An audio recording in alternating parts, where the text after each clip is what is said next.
الحمد لله نحمده ونستعينه ونستغفره ونؤمن به ونتوكل عليه ونعوذ بالله من شرور أنفسنا ومن سيئات أعمالنا. من يهده الله فلا مضل له ومن يضلله فلا هادي له. ونشهد أن لا إله إلا الله وحده لا شريك له. ونشهد أن سيدنا ومولانا محمدا عبده ورسوله. أما بعد فأعوذ بالله من الشيطان الرجيم. بسم الله الرحمن الرحيم. اتل ما أوحي إليك من الكتاب وأقم الصلاة إن الصلاة تنهى عن الفحشاء. وقال رسول الله صلى الله عليه وسلم الصلاة عماد الدين، أو كما قال عليه الصلاة والسلام. آمنت بالله صدق الله مولانا العظيم وصدق رسوله النبي الكريم، ونحن على ذلك من الشاهدين والشاكرين، والحمد لله رب العالمين. محترم حاضرین، 13 جمعہ کی ماستاسو حضور کی دا قرآن کریم دا یو آیات تلاوت پیش کڑے ہو او دا آغی متعلق میں دا مذاکرہ ہم کھڑے ولا چہ دا قرآن کریم دی آیات کی اللہ تعالیٰ پیغمبر علیہ السلام تا دو خبر تلقین کئی. یو خبر دادا چہ وَاتْلُ مَا أُوحِيَ إِلَيْكَ مِنَ الْكِتَابِ، چہ دا اللہ تعالیٰ دا طرفا دا وحی فزرعتا تا کم اسمانی کتاب راغلے دے دا اغا کتاب تلاوت کوا. ځکه د هغه کتاب په تلاوت کولو کې ډېر خیر دی او ډېر برکت دی. د هغه کتاب د تلاوت کولو په خاطر الله تعالی د انسان حفاظت کوي او د هغه کتاب د تلاوت کولو په خاطر الله تعالی د انسان په کور کې برکت راولي. ځکه قرآن کریم داسې کتاب دی چې د روایتو سره معلومیږي چې په ټولو آسماني کتابو کې قدیم کتاب د قرآن کریم دی، چې د کم کتاب تلاوت په خپل الله تعالی کړی دی، چې د کم کتاب کتابت او لیکایي په خپل الله تعالی کړی ده. روایتو کې راځي د حضرت آدم علیه السلام د پیدایش څخه 50,000 کال مخکې الله تعالی د قرآن کریم تلاوت په خپل کړی دی. د حضرت آدم علیه السلام د پیدایش څخه 2000 کال مخکې الله تعالی د قرآن کریم کتابت او لیکایي په لوح محفوظ باندې کړی ده. او پر ټولو آسمانی کتابو کی جامع کتابم قرآن کریم دے، چې څومره آسمانی کتابونه راغلي دي، که هغې د تورات په شکل دی، که د زبور په شکل دی، که د انجیل په شکل دی، د هغې ټوله برکات و انوارات الله تعالی قرآن کریم کې راجمع کړي دي. پیغمبر علیه السلام حدیث مبارک دی، لقد اعطیت المثانی مکان التورات، اللہ تعالیٰ ماتا د تورات پر ځای باندې مثانی را کړی. د مثانی سوره فاتحه او الحمدلله دا د دې دا معنا چې د تورات څومره برکات او انوارات الله تعالی ماته په سوره فاتحه کې ایښي دي. والمائده مکان الانجیل، انجیل هغه کتابو چې پر حضرت عیسی علیه السلام باندې نازل شوی و، نو د انجیل پر ځای باندې الله تعالی ماته سوره مائده را کړی ده. د دې دا معنا چې څومره برکات او انوارات په الله تعالی په انجیل کې شو، ماته په سوره مائده کې شي دي. والحوامیم مکان الزبور، زبور هغه کتابو چې الله تعالی حضرت داود علیه السلام ته ورکړی. پیغمبر علیه السلام وایي د زبور چې څومره انوارات او برکات الله تعالی ماته په حوامیمو کې شي دي. او سورته دي چې د حامیم مسه شروع کیږي. وفضلت بالمفصلات، چې د دې سورسته څومره تفصیلی سورتونه مفصل سورتونه قرآن کریم کې راغلي دي، د هغې په ذریعه باندې الله تعالی ماته پر نور انبیاء فضیلت را نصیب کړی دی. نو چې څومره آسمانی کتابونه د دنیا ته راغلي دي، په هغو ټولو کې جامع کتاب دا هم قرآن کریم دی. او په ټولو کتابو کې عالمی کتاب دا هم قرآن کریم دی. د نورو کتابو شان او طریقه دا وه چې د هغې احکام به در یو زماني او در یو علاقې پورې محدود وو، چې کله به هغه زمانه تېره سوه او د هغه علاقې څه به سړی وواتي بیا به دغه آسماني کتاب حکم نه چلېدی. مثلا حضرت موسی علیه السلام ته الله تورات ورکړی و. تورات د حضرت موسی علیه السلام در زمانې پورې محدود و او تورات د مصر در علاقې پورې محدود. لیکن قرآن کریم هغه آسمانی کتاب دی چې د هغې متعلق الله تعالی په خپله وایي تبارک الذی نزل الفرقان علی عبدی لیکون للعالمین نذیرا، چې د مځکې پر مخ پر کره باندې څومره مځکه ده او پر دې مځکه باندې څومره قومونه دي او پر دې دنیا باندې در قیامت پورې څومره زمانې را روانې دي، د مځکې ټولې خطې ته دا آسماني کتاب دی او ټولو قومونو ته آسماني کتاب دی او د قیامت در آخرنۍ ورځې پورې ټولې زمانې ته آسماني کتاب دی. نو ځکه الله تعالی پیغمبر علیه السلام ته یوه خبره دا کوي چې اتلو ما اوحی الیک من الکتاب، د دې کتاب تلاوت کوه.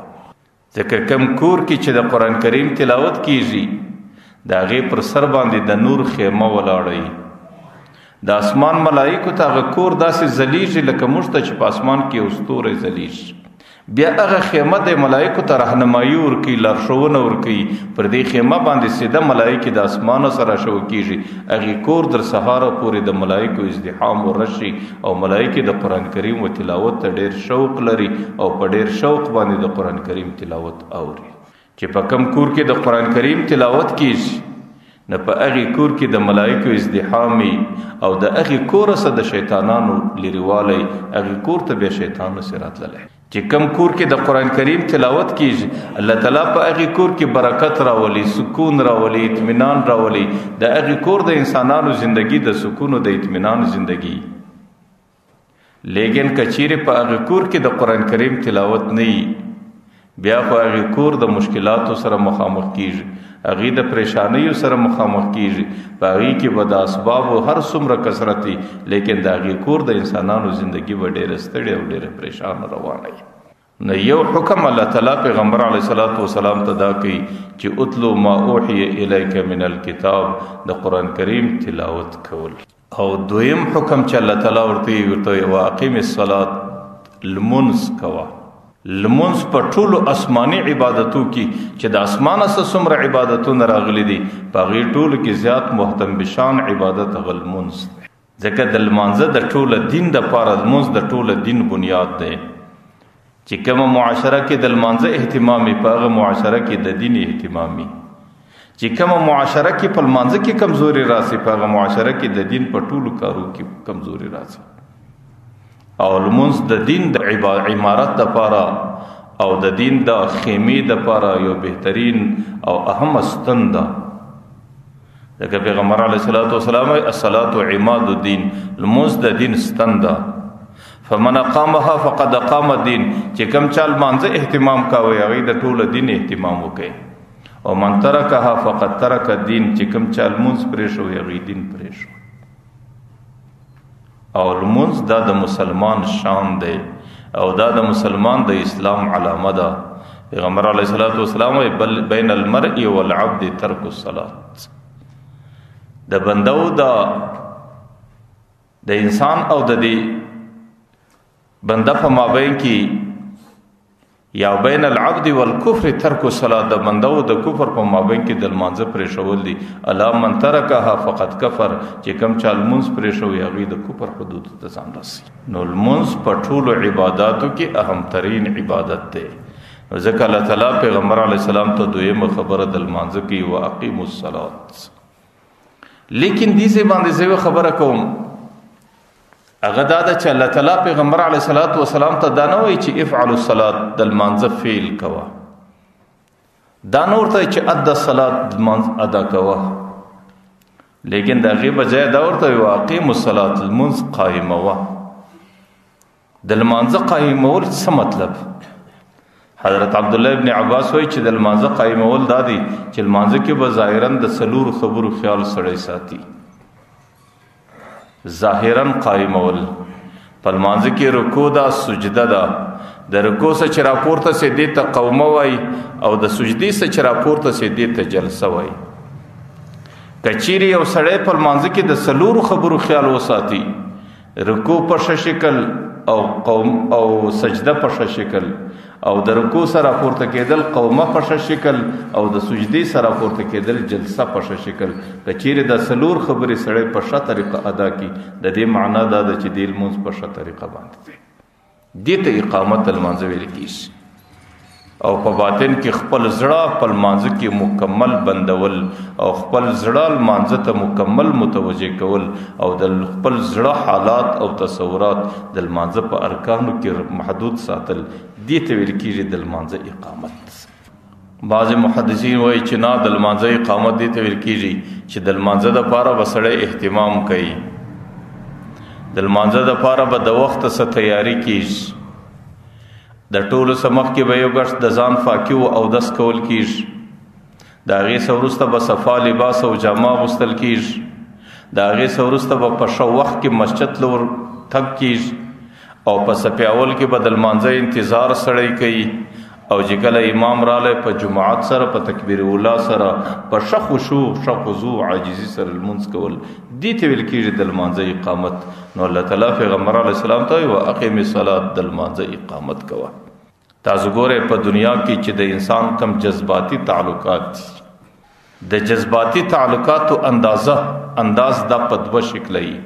که هغه جذباتي تعلقات سړی د یو چا سره جوړوي د محبت پر بنیاد یې جوړوي، او که هغه جذباتي تعلقات سړی د یو چا سره جوړوي د عظمت پر بنیاد یې جوړوي چې دا ډېر د لوړې درجې سړی دی. نو که د محبت په شکل کې، که د عظمت په شکل کې، چې کله د هغې خپل محبوب ملاقات له سړی ورځي، نو مخکې ډېره زیاته تیاری ورته کوي، مخکې د هغې دپاره سوچ و فکر کوي، مخکې د هغې دپاره تیاری کوي، او مخکې د هغې دپاره ځان تیار ساتي د هغې څه وروسته د خپل محبوب ملاقات ته ورځي. تاسو په دنیا کې لیدلی دي چې کله یو زنانه د خاوند کور ته د ودېدو په شکل راځي، نو د هغې د خاوند سره د محبت تعلقات دي. نو هغې چې کله د خپل خاوند ملاقات له راځي، نو هغې ملاقات ته دا د ابتدا سره ډېره زیاته تیاری کوي.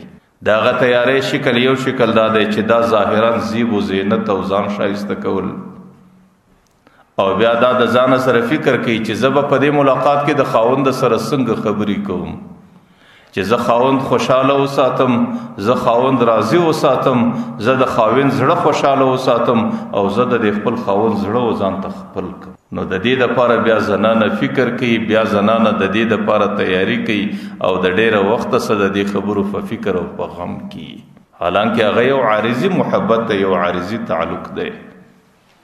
د بنده چې د خپل رب سره کم تعلق دی، دا حقیقي تعلق محبت دی. ځکه الله تعالی والذین آمنوا اشد حبا لله، چې کم خلق مؤمنان دي د هغې زیات محبت د خپل رب سره دی. نو چې کله سړی لمانځه له راځي، لمونځ د خپل رب سره ملاقات دی، نو آیا هغه به وختي د دې ملاقات دپاره تیاری نه کوي؟ هغه به د دې ملاقات دپاره سبا لباس نه اغوندي؟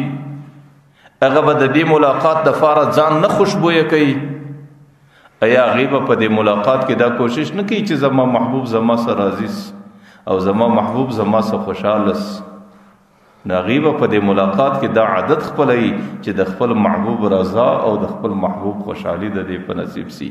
نو د هغې شکل دا دی چې د ډېره وخته څه به دی د لمانځه په تیاری په سوچ کوي، او د ډېره وخته څه به دی د وختي بلا د اودس کړی، او د هغې څه وروسته به پاک او صفا لباس اغوستی، او بیا به وختي راغلی په صف کې به د خپل رب د ملاقات په انتظار ناست، او بیا چې کله لمونځ ودرېدی په لمانځه کې دی د خپل رب سره ملاقات او خبرې دي.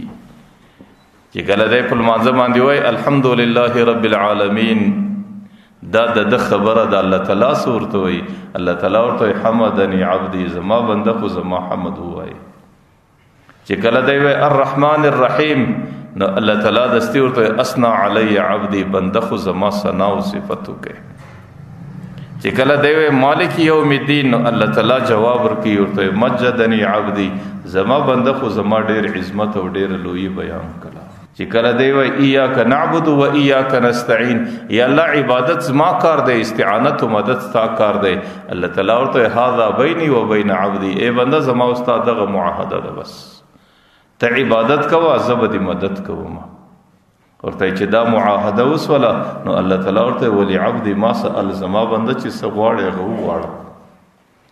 نو بیا بنده کله وای اهدنا الصراط المستقيم، دا د بنده غوښتنه، صراط الذين انعمت عليهم، دا د بنده غوښتنه، غیر المغضوب عليهم ولا الضالين، دا بیا د بنده غوښتنه. الله تعالی دې بنده ته وایي چې بس غواړي هغه را غواړي. زه دا وایم چې د جذباتي تعلقاتو بنیاد چې سړی د چا سره جوړوي، کله د هغې بنیاد محبتي او د محبت د تعلقاتو په خاطر چې کوم تعلق دی د هغې چې کوم ملاقات سړی کوي نو د خپل محبوب د پاره د ډېره وخته څه تیاري او د خپل محبوب د ملاقات د ډېره وخته انتظاري او په ډېر ښه شکل کوشش کوي چې د محبوب ملاقات وسي. په هغې ملاقات کې خپل محبوب د ځان راضي وساتي او د خپل محبوب خوشحالي ځان له پیدا کړي. او که د هغې تعلقات جذباتي تعلقات او بنیاد عظمت دي چې یو څوک د ډېرې لوړې درجې والا ذات دی، ته د هغې سره تعلق وجوړی، ته د هغې ملاقات له ورځې نو هم هغې ملاقات ته سړی د ډېره وخته څه تیاري کوي. تاسو لیدلی دی چې کله په دنیا کې یو معمولی مامور دی، د یو معمولی قریه و د معمولی حوزې مشر دی، چې کله هغې ته د وخت بادشاه حال راوکړي چې راسه زما ملاقات لا، نو هغې به په هغې په ملاقات باندې دومره خوشحاله چې ما ته بادشاه د وخت هغې ما ته وخت راله راکړئ چې ته راسه زما ملاقات لا. نو بیا به هغې د خوشحالۍ څخه په دې خپل لباس کې نه ځایي، بیا به هغې د دې ملاقات مذاکره د هر چا سره کوي چې یاره زه خو باچا ورغوښتم او بادشاه پلانکۍ ورځ ما ته وخت راکړی دی. او بیا به هغې د بادشاه د ملاقات وخت چې را رسیږي هغې به د خپل وخت څومره پابندي کوي چې کله بادشاه دې ته وایي چې په دغه وخت کې ستا وخت دی ته به راځې زما ملاقات له، بیا به دی د هغه وخت څومره اهتمام کوي، د هغې څه ډېره مخکې به تیاري روانه وي، د هغې څه مخکې به دی خپل صفایي کوي، د هغې څه مخکې به دی ښه لباس اغوندي، د هغې څه مخکې به دی دا کوشش کوي چې زه په داسې شکل په داسې وخت په داسې شان و انداز کې د دې بادشاه سره پیش سم چې هغه بادشاه هغې ما قبول کړي، د هغه بادشاه ته زه ښه خوند ورکم، هغه بادشاه په زړه کې زما څخه خوشحاله سي او د هغې بادشاه رضا او خوشحالي زما په نصیب سي. بیا به دی ډېر وختي تیاری کوي، بیا به دی ډېر وختي ورځي، بیا به دی د بادشاه دربار ته انتظار کوي او د هغې انتظاره څه وروسته به بیا دی د بادشاه د ملاقات تمه لري. دا د دنیا د یو بادشاه دا حالي لمونځ چې دلته الله تعالی راواستوي دا هغه د ټولو بادشاهانو بادشاه تا ته وخت د ملاقات درکړي چې ماپښین دومره ټیم باندې ستا د ملاقات وخت دی زما سره. ځکه الله تعالی ورته واقیموا الصلاة لمونځ کوه او لمونځ د الله تعالی د طرفه د ملاقات دپاره دعوت دی، زما ملاقات ته راځه. نو چې کله د بادشاه ملاقات له سړی ورځي نو بیا به د بنده اقامت د لمانځه دا دی چې د بنده د لمانځه وخت چې راورسېدی دا د الله تعالی سره ملاقات دی او الله تعالی ډېر عظیم ذات دی او د عظمت پر بنیاد د هغې د هغه سره تعلق و ملاقات دی. نو بیا به سړی اودس هم ډېر په وخت کې کوي، بیا به انسان صفا لباس اغوندي او د وخت د مخه سبه لمانځه له راځي او بیا به دی په صف کې د الله تعالی ملاقات ته په انتظار باندې ناست او دی به بیا د الله تعالی سره ملاقات په داسې ښه شکل کوي، په داسې ادبیاتو کې کوي چې زما یو عمل د دې بادشاه په مخ کې ناخوښه ونه درسي. بیا به دی د بادشاه په مخ کې په څومره ادب او په څومره احترام باندې ښکته پورته کېږي. نو د بنده د خپل رب سره که تعلق دی دا د محبت تعلق هم دی او دا د عظمت تعلق هم دی او د دغه محبت او د عظمت پر بنیاد باندې چې بنده د کوم ملاقات تمه لري هغه ملاقات دغه لمونځ دی او دغه لمانځه پر بنیاد باندې بنده د محبت او د عظمت په خاطر خپل ملاقات لره بولي. تاسو نه ګورئ د مځکې پر مخ به څومره خلک چې د هغې به د الله تعالی ملاقات په نصیب وي، هغې به نیکبخته خلک وي، الله تعالی هغې ته د ملاقات موقع ورکوي. لیکن ډېر داسې خلک چې هغې بدنصیبه خلک د هغې د الله تعالی ملاقات نه وي په نصیب، د هغې وجه دا وي چې د هغې سره د الله تعالی محبت نه وي، د هغې سره د الله تعالی زړه کې د الله تعالی عظمت نه وي، نو ځکه هغې ته الله تعالی د ملاقات وخت نه ولا ورکوي. بیا به په کلي او په محله کې اوسېږي، په هفته او په جمعه په میاشتو او په زمانه کې به د هغې غریب د مسجد لیدل او د مسجد کې د لمانځه کول دا نصیب نه ګرځي. نو لمونځ دا د الله تعالی سره ملاقات دی، لمونځ د الله تعالی معراج دی، او لمونځ د انسان د لپاره قلبي سکون دی. حدیث شریف کې راځي پیغمبر علیه السلام عادت دا اذا حزبه امر صلى، چې کله به د پریشانۍ خبر رااله پیغمبر علیه السلام به دستی پر لمانځه ودرېږي. بس زړه کې چې به کومه پریشانی رااله، په زړه کې چې به کوم غم رااله، په زړه کې چې به کوم د تکلیف خبره پیښ رسوله، بیا به د زړه سکون پیغمبر علیه السلام په لمانځه پیدا کوي، بیا به ټول کارونه پرېښول، بس صلی لمانځه باندې به ودرېږي. او پیغمبر علیه الصلاۃ والسلام به همیشه دا دعا کوله، اللهم اجعل قرة عینی فی الصلاة، یا الله زما لمونځ زما د سترګو خنکوالی کا. د سترګو خنکوالی دا معنا چې د انسان رضای، یو انسان په یو شي باندې خوشحاله وي و یاره په دې شي کې زما د سترګو خنکوالی دی، زما د دې په لیدلو سترګې خونه کېږي. پیغمبر علیه الصلاۃ والسلام به ویل یا الله زما د لمانځه په لیدلو، د لمانځه په ویلو، د لمانځه په کولو د سترګو خنکوالی نصیبوه. بیا به پیغمبر علیه الصلاۃ والسلام منځ په دومره ډېر اوږده انداز باندې کوي چې الله تعالی به د عرش څخه جبرائیل ورله راواستوي، یا ایها المزمل قم اللیل الا قلیلا، لمونځ د شپې کوه خو څه کم کم کوه، دومره ډېر مشقت پر ځان مه راوله. بیا به په لمانځه کې د پیغمبر علیه السلام پښې مبارکې د ډېرې ولاړې څه پړسېدلې. نو ځکه دویمه خبره چې الله تعالی پیغمبر علیه الصلاۃ والسلام ته کوي هغه دا ورته کوي واقم الصلاة، پیغمبر د لمانځه اقامت کوه، لمونځ قایموه، لمونځ ادا کوه، لمونځ سر ته رسوه او د لمانځه عمل کوه. ولی الله تعالی ورته ان الصلاة تنهى عن الفحشاء، لمونځ سړی د هرې ګناه سره ګرځوي. ګوره دنیا کې ګناه کول دا د انسان بیماریو نه جوړي ده، او د هرې بیماری دپاره الله تعالی علاج پیدا کړی دی، او الله تعالی د انسانیت په بیماری باندې در هر چا عالم دی، او د الله تعالی د انسانیت د بیماری دپاره در هر چا د الله سره ښه علاج شته. نو که د انسان په مزاج کې ګناه راسي، که د انسان په مزاج کې منکرات راسي، که د انسان په مزاج کې فحشا راسي، که د انسان په مزاج کې بې حیایي راسي، دا ټولې بیماری دي. الله تعالی د دې بیماریو علاج لمونځ ګرځولی دی، ځکه ان الصلاة تنهى عن الفحشاء، لمونځ انسان د هرې بیماری سره ګرځوي. او پر دې باندې ډېر شواهد سته، او پر دې باندې ډېر ګواهونه سته. نزهة المجالس کې علامه نشاپوري رحمه الله یو واقعه را نقل کړې ده. یو نوجوان دی، د هغې په زندګي کې ګناه او فحشا ډېره ده، هغې بد عمله او زناکاره دی. د هغې د یو زنانې چې هغه ډېره نیکه او عابده او فارسه او پرهیزګاره زنانه ده، د هغې سره عشق پیدا سو. چې کله د هغې سره عشق او محبت دی نو د هغې سره رابطه جوړوي، هغې ته همیشه حال ورستوي، او د هغې سره د رابطې جوړولو کوشش کوي، او هغې ته د خپل عشق اظهار او ښکاروالی کوي. هغه زنانه چونکې فرهیزګاره زنانه ده، هغې ډېره عابده زنانه ده، هغه د دې سړي رابطې جوړولو ته په یو شکل تیاره نه ده.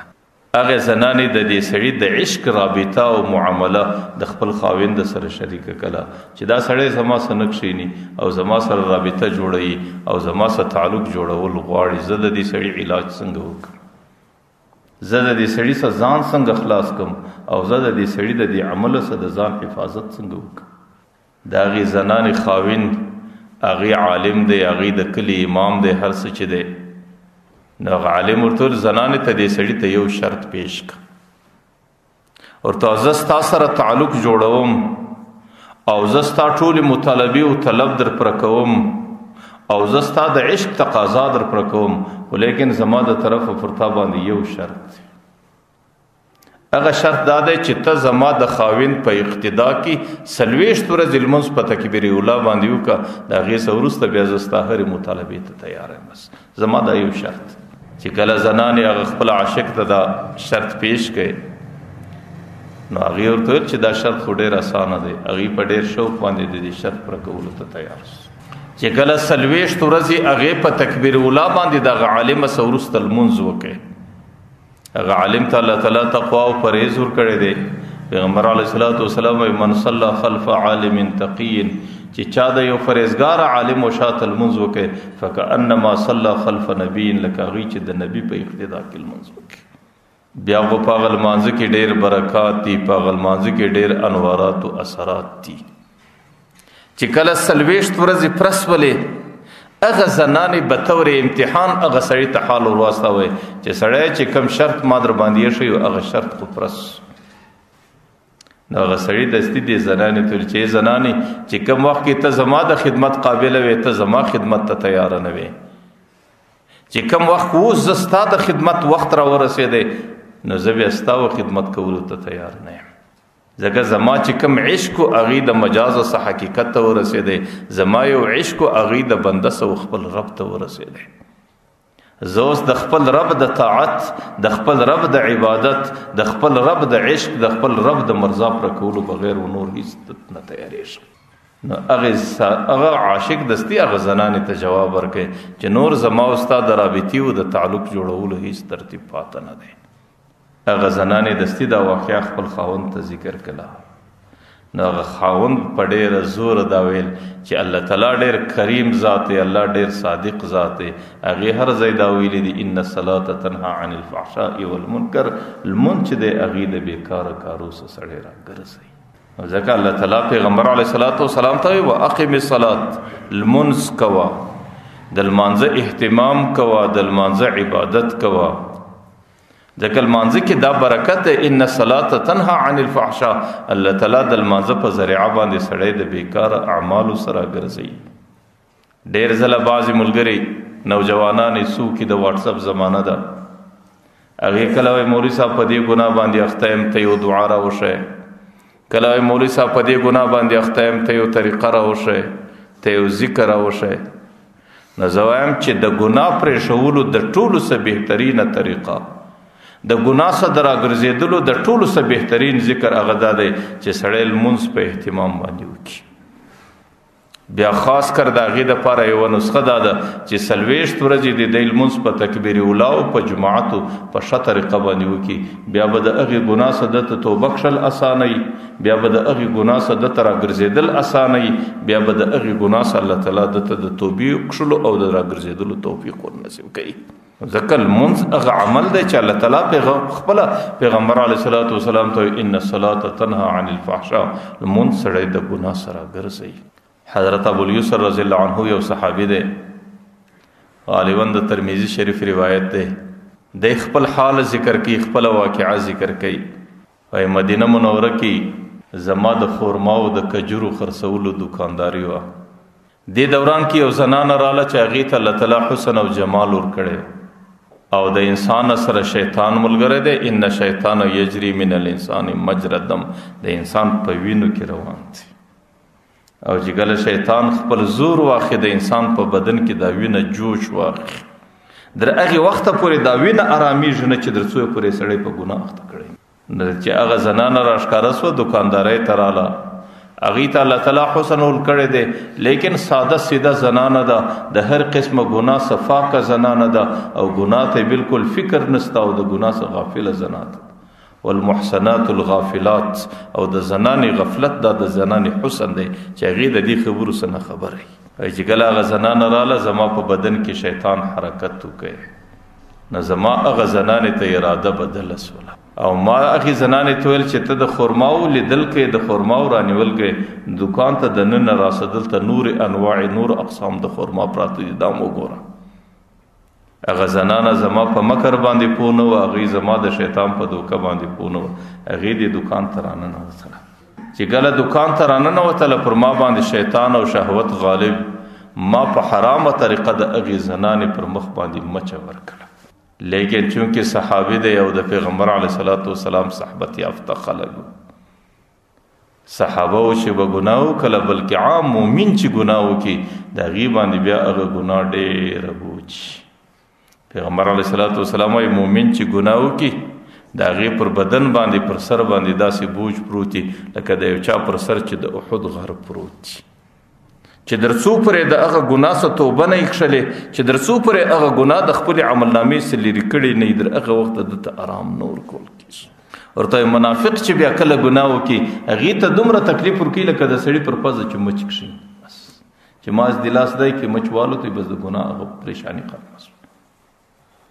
چونکې هغه خو د پیغمبر علیه الصلاة والسلام صحابي دی او د هغې څه ګناه وسوله او د هغې بهترین معالج او د بهترین مشیر چې دی به مشوره ورسره کوله هغه ذات بابرکات د پیغمبر علیه الصلاة والسلام او صحابه اوس چې به کله ګناه وسوله قرآن کریم د هغې کیفیت بیانوي، وضاقت علیهم الارض بما رحبت، د ګناه په خاطر به بیا پر هغې باندې مځکه تنګه سوله، بیا به هغې نه په مځکه پوهېدی نه به په کور پوهېدی، هغې به نه په دوکانداري پوهېدی نه به په کار او تجارت پوهېدی، بیا به د ګناه پریشانی او د ګناه غم داسې پر سر اخستی و.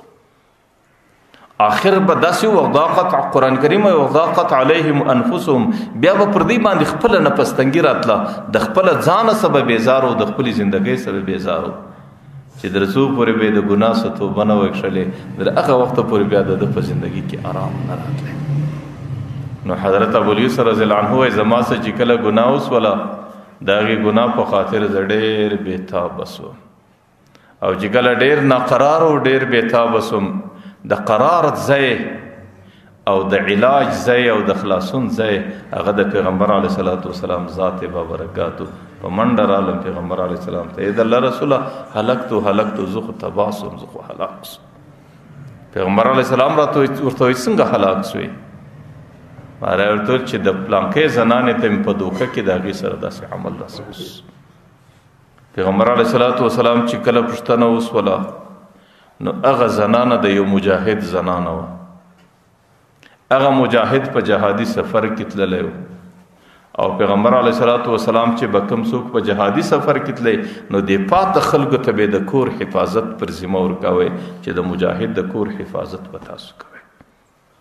د ده څه چې کله په هغې کې خیانت سوی و، پیغمبر علیه السلام په ډېر تعجب کړ، ورته اخلفت غازیا فی سبیل الله فی اهله بمثل هذا، ایا یو سړی د الله په لار کې د دین د بلندۍ دپاره تللی دی، د هغې په اهلو په کورنۍ کې تا دا شکل خیانت وکړي؟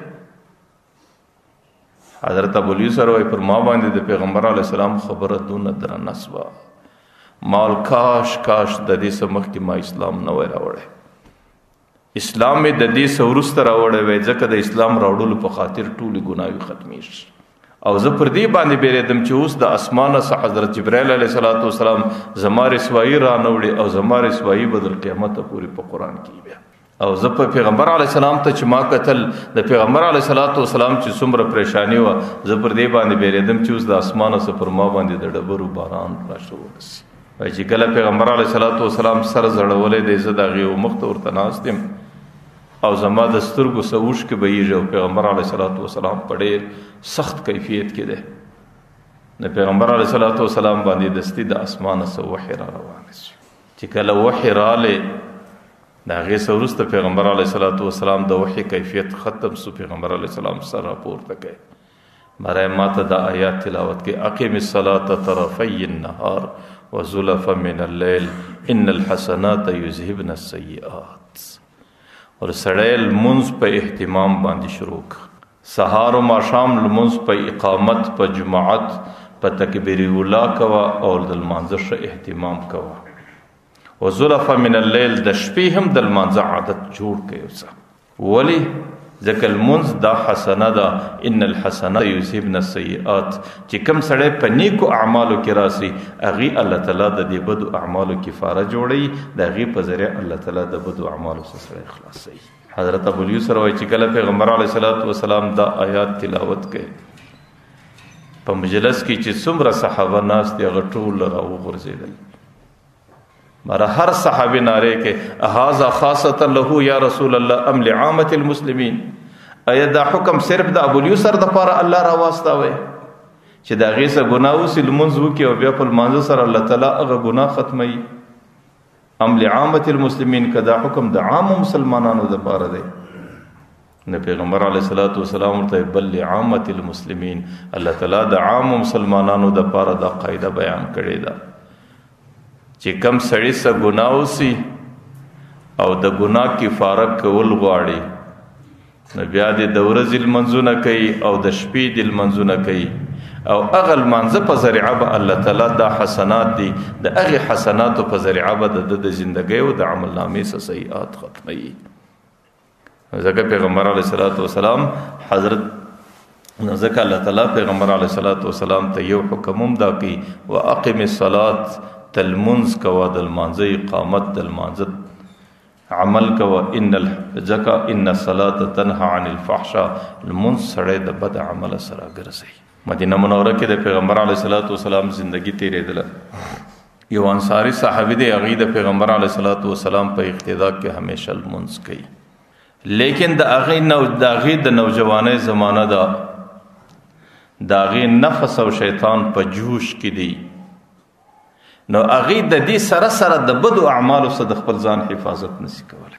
کله کله غلام زین کېږي کله زنام زین کېږي کله بد نظریم زین کېږي کله بله ګنام زین کېږي لیکن بل طرف ته بیا دا عادت دی چې د پیغمبر علیه الصلاۃ والسلام په امامت کې همیشه لمانځل هم راځي. صحابه کرامو د هغه انصاري صحابي تذکره پیغمبر علیه الصلاۃ والسلام ته وکړه چې د الله رسول پلانکی صحابي دی لمونځ خو په اهتمام باندې کوي لیکن د لمانځه سره سره د وی ګناه سزا نه راګرځوي. پیغمبر علیه الصلاۃ والسلام ورته تاسو د هغې فکر د دماغ وباسئ د هغې فکر پرېږدئ بس چې کله په هغې کې د لمانځه کولو عادت دی نو لمونځ به یو وخت دی خامخا د بد عمله سره ګرځوي.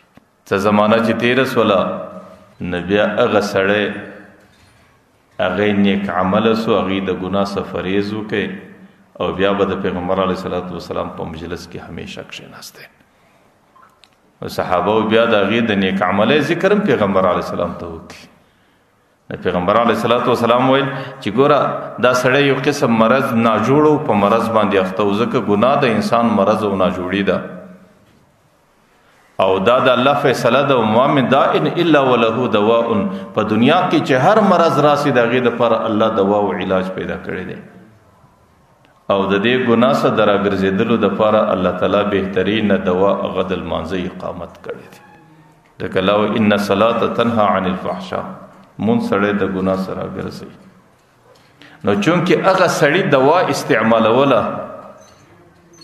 او هغې د دې ناجوړۍ د علاج دپاره دوا خوړله او زما دا عقیده وله چې یو ورځ به پر دې سړي باندې دوا اثر کوي ځکه په دې وجه ما درته ویل چې د دې سړي ډېر فکر تاسو مه کوئ او چې زما څنګه عقیده وه چې زما څنګه ګمان و هغسې وسلو نو ځکه هغه دوا پر د باندې علاج پر د باندې اثر وکړي دی د هغه مرض و ناجوړۍ چې ګناه و د هغې سره وګرځوئ. دې کې علماو یو نکته لیکلې ده چې لمونځ ولې سړی د ګناه سره ګرځوي. علماو دا لیکلي دي چې الله تعالی ته انسان ته په دې سینه کې یو زړه ورکړی دی. ما جعل الله لرجل من قلبين في جوفه. الله تعالی په یوه سینه کې دوه زړونه نه دي پیدا کړي. د هر سړي په سینه کې یو زړه دی او دا زړه چې الله تعالی پیدا کړی دی دا بسیط دی. بسیط دا معنا په یو حالت کې په یوه زمانه کې په یو غړي کې دوه فکر نشي خپلولی کې دا فکر خپل کې دا ځینې ځي کې دا فکر خپل کې دا بل ځینې ځي. په یو حالت کې سړی دوه محبت نشي کولی په یو حالت کې سړی دوه عشق نشي کولی او په یو حالت کې سړی دوه تعلق نشي ساتلی. که چیرې دوه تعلقه په زړه کې رالو یو به ضرور غالب ګرځي بل به مغلوب ګرځي. که چیرې دوه تعلقه په زړه کې رالو یو به موجود ګرځي بل به پناه ګرځي. دا یو په ذریعه به دا بل خامخا ختمیږي. پیغمبر علیه الصلاۃ والسلام ورته ګوره دې انصاري صحابي یو طرف ته لمونځ کوی لمونځ د الله تعالی عشق دی او بل طرف ته دا سړی په ګناه کې زندگی تیروله او ګناه دا د شیطان عشق دی او په یو زړه کې دوه عشق نه سره یو ځای چې یو عشق سره غالبه سو هغه بل عشق به خامخا ختمیږي. ورته دې سړي سره د الله تعالی توفیق ور سره نو ځکه د الله تعالی عشق چې هغه دلیل المنځو چې هغې د دې بنده په زړه کې رالی د الله تعالی په توفیق سره دا عشق غالب سو او دا بل عشق مغلوب سو. دا عشق موجود سو هغه بل عشق پناه سو. دا عشق رالی هغه بل عشق ختم کړي. نو ځکه زما دا عقیده وه چې د لمانځه کولو سره تاسو دغه سړي ډېر فکر مه کوئ. یو ورځ به داسې راځي چې د لمانځه په ذریعه به دی د ګناه سره ګرځي او د لمانځه په ذریعه به دی نیک سړی جوړ. بعض علماو د دې دپاره یو بله نکته هم لیکلې ده چې د لمانځه په ذریعه باندې سړی ولې د ګناه سره ګرځي. ان الصلاة تنهى عن الفحشاء، لمونځ سړی د ګناه څخه څنګه راګرځي. د پیغمبر علیه الصلاة والسلام حدیث دی چې دنیا کې کوم اور باندې موږ او تاسو پخلی کوو دا په حقیقت کې د جهنم د اور سره وتلی اور دی. جبرائیل علیه الصلاة والسلام یوه ذره اور اخیستی دی دنیا ته راوړی دی او په دنیا کې پر یو غره باندې ایښی دی د جهنم اور، بیا هغه غر ویلې سلو د هغې دود په دې ډبرو په لرګۍ کې ثبت سو، هغه ذره برته جهنم نه ولاړه. هغه اور چې د دود په شکل باندې پاته سو هغې اوس موږ ستاسو په کورو کې استعمالیږي. د پیغمبر علیه الصلاة والسلام وایي د دنیا اور د ورځې 80 واره پناه غواړي د دې څه چې الله ما بیا د جهنم اور ته مو ورسوه، ځکه د جهنم اور دومره ګرم دی چې د دنیا اور د هغې د ملګرتیا څخه پناه غواړي. او بل ځای کې بیا د پیغمبر علیه الصلاة والسلام حدیث دی چې د انسان په زړه کې د الله تعالی د عشق اور بلس، د جهنم اور بیا 80 واره د دې اور څخه پناه غواړي چې الله دا دومره ګرم اور دی دې ته مې مو ورسوه. بل طرف ته صوفیه کرام لیکي چې د انسان په زړه کې چې کله د انسان په وجود کې په زندگی کې د ګناو د خواهشاتو عشق راسي د دې مرکز دماغ دی، او د انسان په زړه کې چې کله د الله تعالی عشق راسي د دې مرکز زړه دی. په دماغ باندې چې کم خواهشات او نفسانیات په دنیا کې راځي دا د دماغ څخه پورته کیږي او دا په دماغ کې اوسیږي، او د الله تعالی محبت او عشق دا د زړه څخه ولاړیږي او په زړه کې پورته کیږي. نو دماغ مخزن د خواهشاتو دی او زړه مخزن د الله تعالی د عشق او د محبت دی. او چې کله انسان ګناه کوي په دنیا کې دا د دې دلیل دی چې د دې سړي په دماغ کې د خواهشاتو عشق او د شیطان عشق ستا.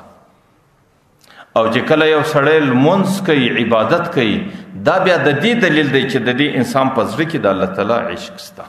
نو پر دماغ باندې د خواهشاتو د عشق اور بل دی چې هغه یو قسم د دنیا د اور په مثل باندې دی، او په زړه کې د الله تعالی د عشق او د محبت اور بل دی. او د دې اور په مقابل کې هغه اور هیڅ اور نه دی، ځکه هغه اور د ورځې 80 واره پناه غواړي چې دې اور ته ورژندې نسم. ځکه دا اور پر هغه اور باندې همیشه غلبه پیدا کوي او د دې په مقابل کې هغه اور دستی ختمیږي. نو ځکه دغه انصاری صحابي په باره کې پیغمبر علیه السلام وایي د دې په زړه کې د عشق اور دی، د الله د محبت اور دی، او د دې پر دماغ باندې د خواهشات اور دی، او د الله د محبت او د عشق اور د خواهشاتو پر اور ډیر غالب دی. نو ځکه دا اور به پر هغه اور یو ورځ غلبه کوي او دا سړی به د الله محبت ته متوجه کیږي او هغه خواهشات به د دماغ څخه وځي. بعض علماء بیا دا لیکلي دي چې دې زړه کې د الله د محبت اور دی او زړه دا د ټوله بدن سردار دی. پیغمبر علیه الصلاة والسلام حدیث دی الا ان فی الجسد لمضغة، په دې بدن کې الله تعالی یو ټوټه د غوښې پیدا کړې ده، اذا صلحت صلح الجسد كله، چې کله په دې کې نیکي راسي په ټوله بدن کې نیکي راسي، او که چیرې په دې کې خرابي راغله بیا ټوله بدن خرابېږي. نو د زړه حیثیت په بدن کې د یو سردار حیثیت دی، او د دې په مقابل کې د دماغ حیثیت دا صرف د یو وزیر حیثیت دی.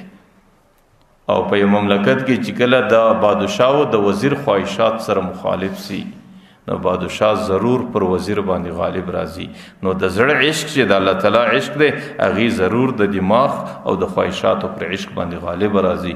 ځکه پیغمبر علیه السلام د انصاری صحابي متعلق وي تاسو دا غي فکر مکوئ چې کله د لمونځ کوي په زړه کې عشق د الله دی، چې کله د ګناه کوي پر دماغ باندې عشق د شیطان دی، او دا د بادشاه عشق دی هغه د وزیر عشق دی، او د بادشاه عشق د وزیر پر عشق باندې غالب راځي. نو ځکه د انصاری به یو ورځ نیک عمل ترا ګرځي او د دې په زندگی کې په نیکو اعمالو کې ژوند رواني شي. او ځکه الله تعالی پیغمبر علیه الصلاة والسلام ته کې قرآن کریم کې پیغمبر علیه السلام ته د دوه خبرو تلقین کوي. یو خبره دا ورته کوي چې وتلو ما اوحی الیک من الکتاب، چې د قرآن کریم تلاوت کوا. د قرآن کریم تلاوت کې الله تعالی ډېر برکات شي. او دویم سکوا و اقیم الصلاة او المنز کوا. المنز الله تعالی د انسانانو د پاره هغه د ډیرو غټو مشکلاتو سره د حل او د ګناهونو سره درا ګرځولو ذریعہ. زه خو دا وایم که سړی د خپل کور حفاظت غواړي او که سړی د خپلو بچانو د بدو حالاتو څخه حفاظت غواړي، د ابتدا څخه د خپل کور نظام داسې جوړ کړي چې د کور د انسانانو د ټولو په دماغ کې د لمانځه پابندي، او د ابتدا څخه د خپلو بچانو نظام داسې جوړ کړي چې هغوی د لمانځه پابند مخلوق وګرځوي، او چې کله کور کې هم د لمانځه پابندي هغه کور کې الله تعالی حفاظت راولي، او چې کله د بچانو په زړو کې هغوی د لمانځه سره محبت لمانځه له راځي، نو بیا به په هغې بچانو کې هم الله تعالی نیکه زندگی او د ګناه څخه د حفاظت طریقه. زموږ بزرګانو کې به عجیبه شهادتو په تیرو زمانو کې هغوی به په کوچنیوالي باندې ماشومان د لمانځه سره عادت کول، هغوی به همیشه لمانځو ته ماشومانو ته دا تلقین ورکوی، او ماشومان به چې کله د لمانځه اهل نه و لمانځله به یې د ځانه سره راوستل، بیا به هغې ته د لمانځه د ادبیاتو د مسجد د ادبیاتو تلقین کوی، او د مسجد د ادبیاتو فکر او تصور به په دماغ کې ورکوی، په دې خاطر چې د ماشوموالي څخه د لمانځه سره عادت شي. ځکه پیغمبر علیه الصلاة والسلام ته الله تعالی دا وایي چې واقم الصلاة او د لمانځه اهتمام کوه. لمونځ څه ته وایي؟ صلات لفظ، صلات عربي لفظ دی، په دې کې درې توري دي، یو سواد دی، یو لام دی، یو الف دی، د دې ماده د صلی یصلی، او صلی ماده په عربي کې څه ته وایي؟ د دې معنا دا هم د تعظیم کول، د دې معنا دا هم د دعا کول، د دې معنا دا د سوځېدل، د دې معنا دا د سوځول. او صلی عربي اغه لرګي ته وایي، عرب اغه لرګي ته وایي چې کم لرګی تازه کاټ سي دی کوږ دی یو سات کوي په ور کې پټ کې چې ګرم سي به سي د کوي. نو صلات په لغت کې د عربو په ژبه کې صلات د دعا په معنا راځي، صلات د تعظیم په معنا راځي، صلات د سوځلو په معنا راځي، صلات د سوځولو په معنا راځي، او صلات د کاږه لرګي د سمولو په معنا راځي. او په شریعت کې صلات څه ته وایي؟ په شریعت کې دغه لمانځه ته وایي چې کله لمونځ موتا کوو، چې په هغې کې نیت سته، په هغې کې رکوع سته، قومه سته، جلسه سته، قعده سته، ناسته ده، ولاړه ده، رکوع سجده ده، او په هغې کې نیت دی، او په هغې کې سلام دی. دغه عمل ته په شریعت کې لمونځ ویل کېږي. او د عربو یو عادت دی، هغوی په خپل عادت کې د دوی په مزاج کې دا یي چې د دوی په ژبه کې د شي کومه لغوي معنا یي، په شریعت کې به د هغې معنا سره د دې مناسبت خامخا یي. اوس په لغوي معنا کې دا یا دعا ده، یا تعظیم ده، یا سوځل دي، یا سوځول دي، او په شرعي معنا کې د دې معنا دا ده. نو د هغې او د دې ډېر مناسبت سره سته. لکه په لغت کې عرب صلات د دعا په معنا یادوي، نو په لمانځه کې هم دعا سته، د ځان دپاره هم دعا کول، د مور پلار دپاره هم دعا کول. لکه دی چې څنګه صلات د تعظیم په معنا استعمالوي، په لمانځه کې هم تعظیم دی، خپل رب ته لاس پر نامه باندې درېدل، خپل رب ته کږېدل، د خپل تندی د خپل رب پر قدمو باندې شول. ځکه پیغمبر علیه السلام وایي سړی چې سجده کوي دا سجده پر مځکه نه لګېږي، دا سجده د الله تعالی پر قدمو باندې لګېږي. او په لمانځه کې د سوځلو معنا هم سته، خپل ځان خپله زندګي د الله تعالی په عشق کې سوځل. او په لمانځه کې د سوځولو شکل هم سته، خپلې ګناوې، خپلې عملنامې، خپلې بدعملۍ، خپله فحشا، خپله منکر، دا د عملنامې څخه په لمانځه کولو باندې سوځل کېږي. لکه اوس ما درته ویل ان الصلاة تنهی عن الفحشاء والمنکر، لمونځ سړی د هرې ګناه سره ګرځي. او په لمانځه کې د کږوالي او د سموالي معنا هم سته. د لمانځه په ذریعه به سړی خپل کاږه اخلاق حسنه جوړوي. ځکه لمونځ چې دی هغه په ټولو عباداتو کې اهم عبادت دی. حضرت عمر رضی الله عنه به خپلو والیانو ټولو ته فرمان جاری کاوه، هغې ټولو ته به دا ویل چې خلکو په ټولو کارو کې ستاسو زما په عقیده کې د ټولو اهم کار د لمانځه دی. که کم چا په خپله زندگی کې زما په والیانو کې، زما په حاکمانو و عاملانو کې چې ما کم خلک پر کم کار باندې ټاکلی دي، که چیرې هغې په خپله زندگی کې د لمانځه کولو اهتمام کوی، بیا زما د هغې څه هېڅ خطره نشته، هغې د هېڅ چا حقوق بیا نشي ضایع کولی. چې کم سړی د الله تعالی حقوق پر ځای کوي او بیا خاص کر لمونځ په ښه شکل کوي، نو هغې بیا د عوامو او د رعیت او د ټولو انسانیت حقوق پر ځای کولی شي. د هغې متعلق زما سره څه بیره او خطره نه وي. او خدا نه خواسته که د کم چا څه د لمانځه ضیاع راله، هغې په لمانځه کې کمزوری، کله جماعت له راغلی، کله نه راغلی، کله په تکبیر اولا کړي، کله په آخري صف کې درېدلې، او کله په جماعت باندې کړي، کله به جماعت کړي. کله کم چا څه د لمانځه په باره کې کمزوري وسوله، زما عقیده حضرت عمر وایي چې هغې بیا د هر حکومت په هرو چارو کې کمزوري کوي، هغې بیا د عوامو حقوق هم ضایع کوي، او چې د عوامو کم خدمت د تسپارل سوی د هغې خدمت هم نسی کولی، هغې بیا د زندګۍ یو عمل په ښه طریقه سره نسی ادا کولی چې کم سړی د لمانځه په اعمالو کې کمزوری سي. ځکه الله تعالی قرآن کریم کې پیغمبر علیه الصلاة والسلام ته د دوو خبرو تلقین کوي. یو دا تلقین ورته کوي چې اقم الصلاة اتلو ما اوحی الیک من الکتاب، کچیر مشکلات رالو، کچیر پریشانی راله، کچیر اختلافات رالو په کور کې، کچیر ګرانی راله، او کچیر د ژوند چارې سخت سوې او په زندگی کې کم رزقي راله، نو د هغې دپاره دوې نسخې دي. یوه نسخه دا ده چې اتلو ما اوحی الیک من الکتاب، په کور کې د قرآن کریم تلاوت کول، په بچانو باندې د قرآن کریم تلاوت کول، د کور په زنانو د قرآن کریم تلاوت کول، او سهار و ماښام په کور کې د قرآن کریم غږ پورته کول. دا په دې کور کې د برکت ذریعه ده، دا په دې کور کې د امن او د سکون ذریعه ده، دا په دې کور کې د خیر ذریعه ده. په دې کور کې به الله ملائکې را جمع کوي، او د دې کور څخه به الله تعالی شیطانان لرې کوي.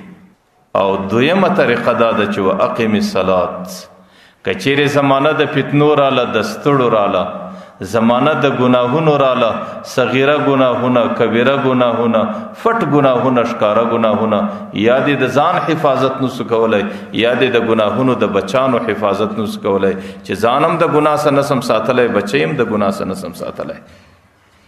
نو بیا د هغې دپاره بهترینه نسخه دا ده چې واقم الصلاة، د لمانځه اقامت، لمونځ قایمول، په ښه طریقه باندې لمانځه ته راتلل، او د جماعت اهتمام کول، او د تکبیر اولا اهتمام کول، او د لمانځه په انتظار کې په دې سب کې کښېنستل. او ما مخکې درته ویل حضرت عبدالله ابن عباس وایي د لمانځه اهتمام دا دی چې په وخت کې به سړی اودس کوي، او په وخت کې به سړی خپل لباس صفا کوي، او د وخت د مخه څخه به لمانځه له راځي، او په سب کې به د لمانځه په انتظار کښېني، او چې کله جماعت ودرېدی خپل سوچ او خپل فکر او خپله توجه به مکمله په دې لمانځه کې راګرځي. ځکه ان الصلاة تنهى عن الفحشاء، بیا د هرې ګناه سه، د هرې فتنې سه، او د هرې ستړې سه، د هرې پریشانۍ سه ستا حفاظت، ستا د بچانو حفاظت، ستا د کور حفاظت، دا به الله تعالی د لمانځه په ذریعه باندې کوي. نو الله تعالی دې زموږ او ستاسو په زړو کې د قرآن کریم د تلاوت محبت راولي.